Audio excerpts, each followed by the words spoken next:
Good morning, brothers and sisters and friends. Today is a new and exciting day for our Facebook presentations. Regrettably, after four informative and entertaining shows, we were compelled to stop the series due to the pandemic.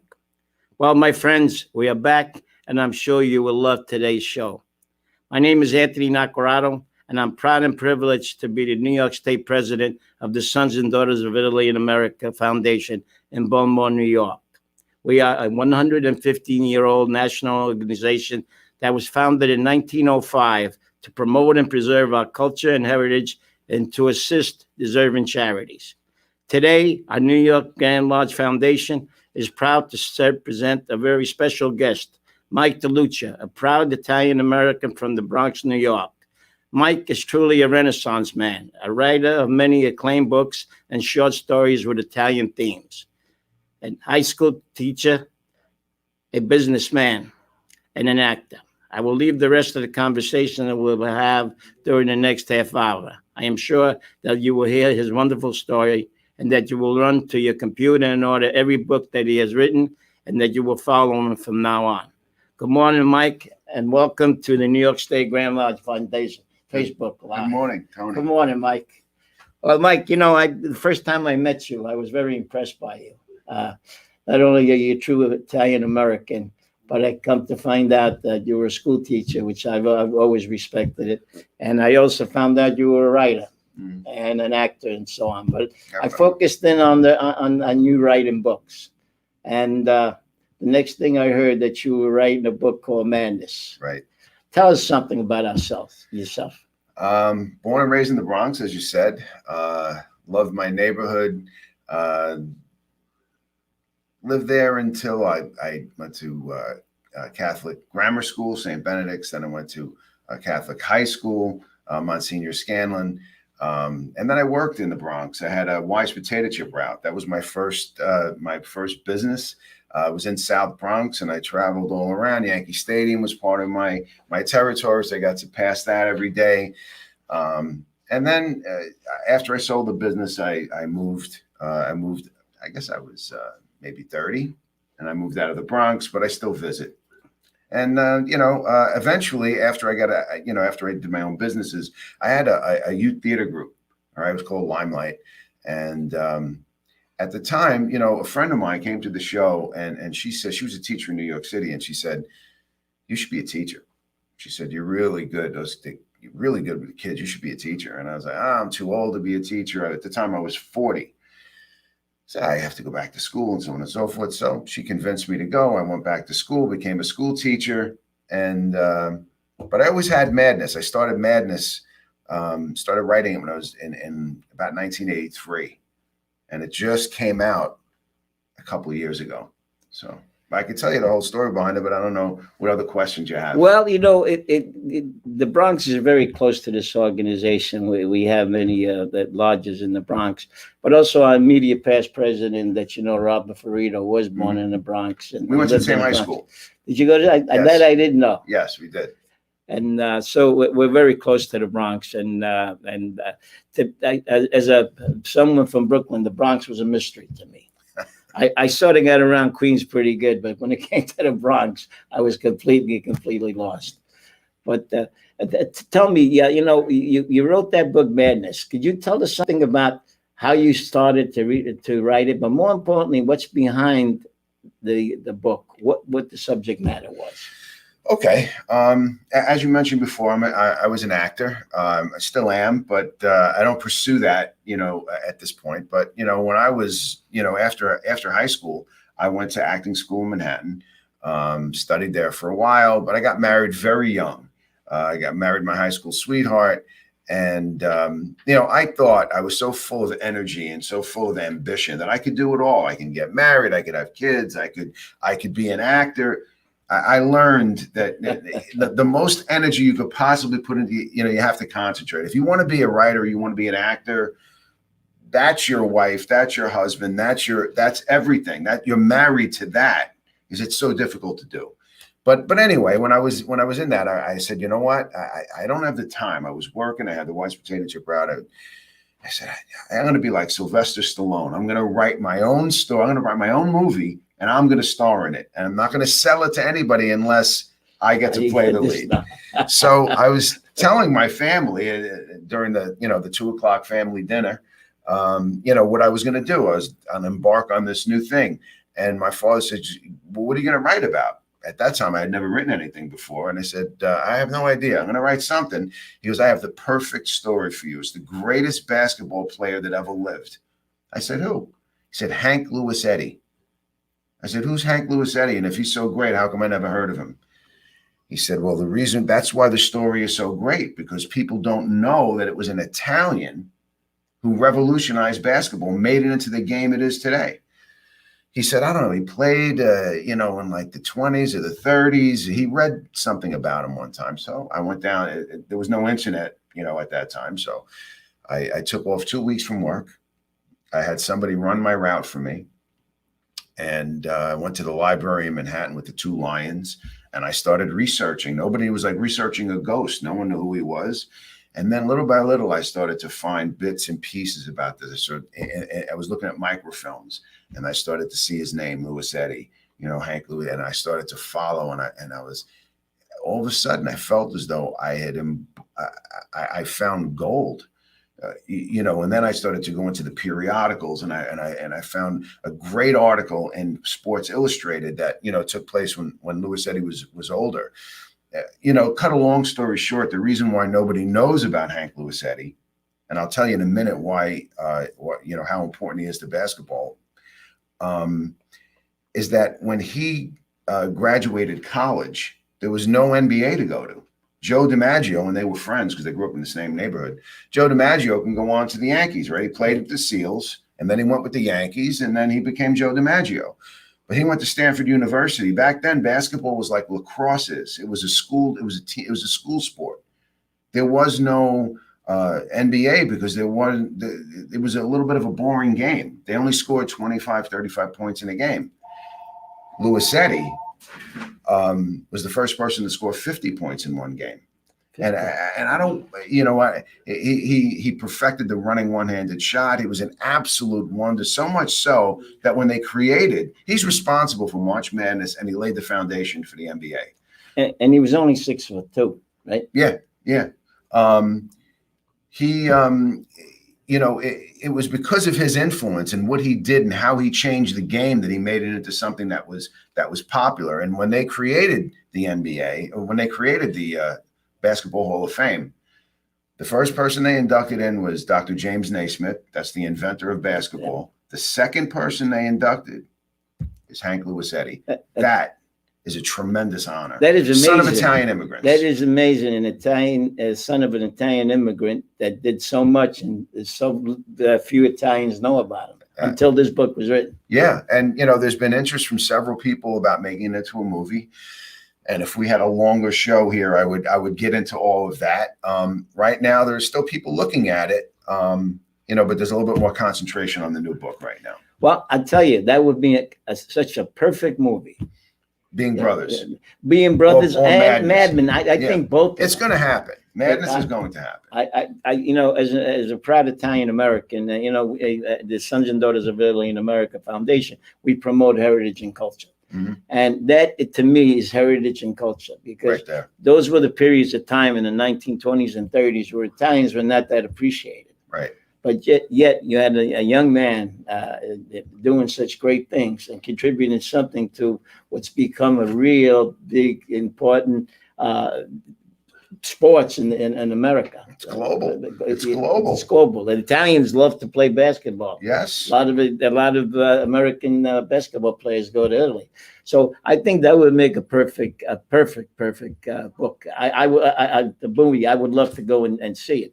Now, this book I found really intriguing. Tell us a little bit about Being Brothers. Being Brothers is the newest book, and I'm not sure if you could see the Madness one there, but Being Brothers, is my newest book, and I wrote this during COVID actually.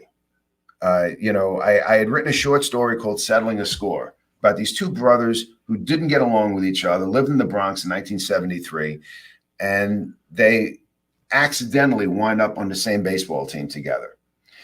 And this story is about what it was like growing up in the time when we didn't have cell phones, when there was no computers, when kids played in the streets, when we built wagons and we played stickball and we drank from hoses, and there wasn't play dates. Your mother, you knew what time to get home, and you took your bike and you went out. So the story not only talks about the relationship, between these two brothers and building baseball, as a background to it. It's really about the era, about that brilliant time that we lived, that it was magical. We didn't know it back then, but being a kid, from that time, from up until the first cell phones came out, until 100 years before that, being a kid in the city or even anywhere really didn't change much. The music might have changed, but basically the street games that we played, the whole attitude that we had, it was all about the same. But then once cell phones came and video games came, this canyon began to form between what it was to be a kid back then and what it is to be a kid right now. We had to learn as we did. You learn by doing. Now they have more on the phones, and they learn about things, through the phone before they even do it. And what's scary about the computers, right, is that it's unboundarized. It's raw. You can look at anything on the internet, and I don't know how good that is for a kid's brain. We had this innocence when we were kids, and that's what being brothers is about. And it actually caught the attention of Tiny Apples Productions. Julie Pacino, it's Al's daughter. She's the person who created Tiny Apples. And right now, this is in development with her company, and we're hoping to shoot it a year from this summer. Well, that would be great. You know what? I read it in two readings. That's one of the reasons I got such a tan. One of them was I sat outside. I didn't realize I was sitting in the sun the whole time. But, I read it in two readings. Now, this book I found very interesting for a variety of reasons. I was around 72, 73. I got married in 71. My daughter was born in 72. So it was that era. I also found it interesting because it was a book within a book. Yes. You talked about the writer, then you talked about the story, then you went back to the writer. But also, it was written like a script. I never read a book like that before. It was a choice. And there are some people who look at that choice and they're like, I don't know. Is it a book? Is it a script? They're used to opening a book and it looks like a book. When you open this book, it looks like a screenplay. That's but exactly there's two stories going on. The beginning of it is the writer, right? As you know, and he's writing this and he's looking over the screenplay one last time before he sends it out to this agent. And because there's within the screenplay, as you know, it's an older version of a guy, and he's walking through the neighborhood and he's reminiscing about the stories of the old time. So that's its own story. And when I was going to make a novel out of it, I was like, I don't want to turn this into a novel because I'm going to lose the voice of Jack, the older version of Jackie or Giacomo. And so I came up with this other storyline. Why don't I preserve the screenplay as it is, but then just comment and go in and out about the narrator and what's going on while he's reading the final draft of his screenplay. So what I really loved about this book when I read it, it captured the Italian experience. The mother was a typical Italian mother. Mm-hmm. The father was a typical Italian. There was love in the family. Yes. And there was love in the neighborhood. Yes. And the other thing that really struck me, is it's the kind of book that you can give to your 12-year-old grandson. Yes. It does not have foul language in it. It doesn't have, it's a book. It's a G book. Yes. You don't see that very often anymore. Well, that's one of the things I'm trying to sell. I'm trying to sell a lot of things. I'm trying to sell, Italians, hopefully we'll get to, my mission and what I want to do and, what's behind these books. but our society has the movies and the stories that come out now are so dark. Even the comic book things. Everything is so dark these days, and this is a story. These are stories that it's about inspiration. It's about family. It's about friendship. It's about overcoming obstacles. But there's nothing dark in it. There's no they're G books. You can sit around with the family. When this comes out, you can do a family video night. I hope that it starts trending in that direction, going back to family stories and stories about friendship. I couldn't agree with more. The relationship between the two brothers as it developed, and the ending itself. I certainly not going to give away the ending, but the ending itself was so heartwarming. It just made me feel so good. I said, I'm glad I spent the time reading it. I like to read. My wife Mary reads a lot more than me, but I like to read. But I like to read certain things. I don't like to read trashy books. Right. But the typical father, Italian father, I found very intriguing. Yeah. He had a lot of power, but he didn't need to exercise it. Right. They knew that the father was the father and the mother was the mother. Right. That's kind of lost now. You see that in the supermarket. You walk in the supermarket and you see a 6-7-year-old deciding that they want this bag of chips, and the mother has to beg them. No. In those days, you didn't do that. The mother said no. The father said no. That was the end of the argument. I was working on real life experience here. I borrowed a lot from my own family, because I grew up. That was my era. I grew up in that time period. I said before I went to Catholic grammar school, this kid, Jackie, goes to Catholic grammar school, which I, kind of based on my experiences in school, Sister Patrick Joseph and, Sister Charles Edward and, and the paddle, like that. I remember the paddle. We all remember. If you went to Catholic school in the 70s, you remember the paddle or the hand, whatever. It didn't make a difference. You could have gotten either. But yeah, so I enjoyed writing them. I wrote this fairly quick. I just finished my newest screenplay right now. The working title is called Ryan Stone, and there's no vowels at the end of that name, but the leading character's mother, Valentina Fermi, is from Italy, and so there is an Italian element that runs through that one, even though the protagonist in this is Italian, the protagonists in this are Italian.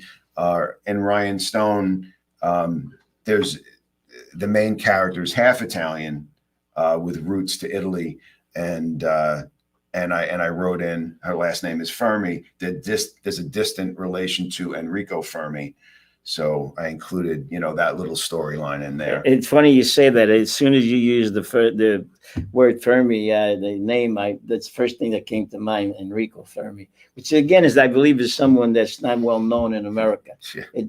She should be more well known. Unfortunately, some of the inventions that he made, and then there's a attachment to the atom bomb, was something that I think some people might find uncomfortable. But he was a great scientist. True, but if you want to spin that story a little bit, Germany was also working on the atomic bomb. Exactly. And what happens if they came up with it before us? The whole world will be different. It will be a totally different world. It'll be a different world right now, and everyone, when you talk about, the atom bomb, you talk about, Einstein, Oppenheimer, but Fermi was at the root of that. Without Enrico Fermi, Germany might have gotten the atomic bomb before us. I don't doubt that for a second. So I don't doubt that. What do you see yourself in about 5 or 10 years from now? Well, if things worked out according to the fantasy in my mind, I would be putting out one film a year featuring Italians in direct contrast to the media stereotype. That's what I'm trying to accomplish here. The media has boxed us in to either being criminals or mafiosa, or being, the dumb person in the room, the Jersey Shore people, the Gavone, and sure, I mean, but that's a stereotype. Every single nationality has the ruffians. Every single nationality has organized crime, but Italians are much, much more than those two things. And I don't want to go out with signs and protest. As a teacher, the best way to educate is to be consistent. You can't talk about a subject once and then never go back to it and expect people to remember it. It's got to be consistent. So this is an historical fiction novel. This is a novel, but it still tells the story of an accurate description of what Italians were. Again, we're an extremely inventive people. We're people who've advanced the world. I'll put our accomplishments up against any nationality out there. We have contributed heavily, and we are a lot more than the two categories that Hollywood has represented us as since the late 70s until now. Well, the Italian American experience, being an immigrant myself, is so wonderful. What we have contributed to America. And sometimes it does get lost in the negativity. But when you look at the night before last, I happened to go to the Nassau County legislature, where one of the nicest men I ever met, Peter Prudenti, he's the president of the Michael Marino Lodge. He donated his kidney to a total stranger. Wow. Now, again, talk about positive image. I'm a positive image person. Yes. I don't dwell on negativity. Mm-hmm. Whatever somebody wants to do that's negative, that's up to them. Right. But when somebody does something positive, and you fall in that category. Thank you. When these two books were written, to me, that's positivity. That's why I wanted to have some time with you today, and I hope that the listeners are enjoying this. It's very, very important that we promote you, that we promote what the positive aspects of Italian Americans are. Yeah, stereotype. We're moving away from that in society. I wouldn't give him 30 seconds. As far as I'm concerned, if somebody came to me and say, I got to give you X millions of dollars to make a negative movie or positive movie, but we only get half the money, I'd rather take half the money. Right. And this is, how can the viewers help you in getting this done? Well, right now I'm at the point where I'm an independent. I'm an independent writer. I self-publish.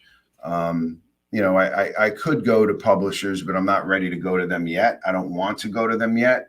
I'm waiting until a movie comes out, or, people could support, people can get the books and they could share them. They can share the information about the books, about this positive image. And also I'm always looking for people who want to invest in the films, because that's, money is at the root of everything that happens. You can't make a movie without money. So I'm really looking for individuals who would like to contribute, to a film, like to be part of the finance package of a film, or know people in the film, industry. Again, Being Brothers, it's running under the original title of Settling a Score. Being Brothers is the novel. It's running under Settling a Score. Right now it's the working title for the script.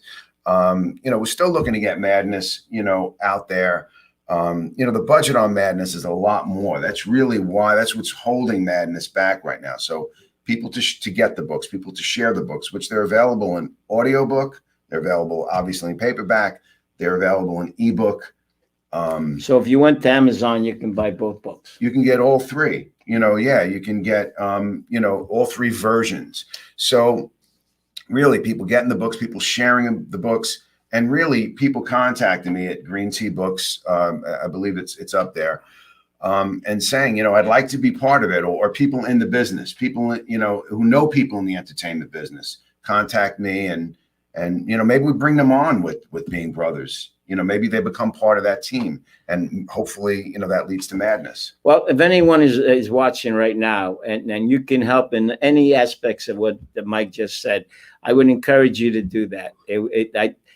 Either book will make a great movie. I personally would like to see Madness, because Here is someone, not that I wouldn't would like to see the book being brothers, but I personally would like to see Madness made, because Madness, it talks about someone that contributed so much to America and has not received The any credit. recognition at all. Right. You know, we have the Michael Jordan, and obviously, you know, he's a great player, and he deserves all the accolades he needs. Yeah. He gets. But the truth of the matter is that if it wasn't for Lucetti, you know, some of these things might have come along there, but they might have come along much Much later. later. And he didn't get a lot of remuneration. He made a movie, right?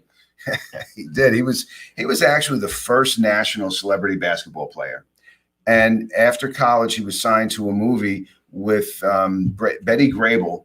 It was called Campus and Confessions, and he played himself in the movie. But the movie was so terrible. It's a very forgettable film. But he was known across the entire country. The original title of the story was Hank Lucetti, a Forgotten American Legend. But you know, anyway. Well, ladies and gentlemen, you can go to Amazon. If you can hold up the books again, I'll hold up one. Okay. The again, Mike DeLucia. In Italian, for those of you that are Italian and say Tony Naccarado's mispronouncing it, you're right. It's Mike DeLucia.